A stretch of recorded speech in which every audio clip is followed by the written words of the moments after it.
তার কাটতে হয়ে গেছে। এখন এটা যদি রাত্রেবেলা যদি কেউ শর্ট খায়, শর্ট খাইব না তাহলে ডাইরেক্ট লাইন এটা। এখন রাত্রেবেলা প্রায় 2টা না? হ্যাঁ, আমি তো ভাবি নাই আপনি যাক না পাবো। না আমিও মানে ঘুমাই আমি হঠাৎ ট্রেন আইছি, আমি এই জায়গায় আইছি বলতে আওয়াজ হয়, ঘটনা কি গরম হয়ে গেছে গা, আল্লাহ।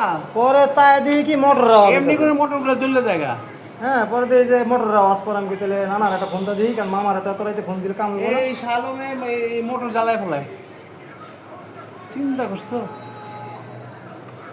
দিলাম মাইরা নামা। না শালমে ছাড়ছে নাকি ছাড়ছে আল্লাহ জানে। আলম ভাই ছাইরা থিয়ে গেলে বন্ধ করে দিয়েছে। হ্যাঁ তাহলে অন্য কেউ ছাড়ছে। আলম ভাই ছাড়ে নাই, অন্য কেউ ছাড়ছে হয়তো। এটা সিগারেটে কইতে হইব যে তুমি তো লাইনটা এরকম খুলে থয়ে গেছো কেন,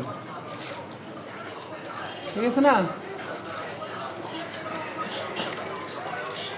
তো সবাই চাবি থাকলে আমার কাছে, এখন আর আমি কেউ ডাকতাম না, সবাই তো বুঝবো না। খেয়ে দিতাম।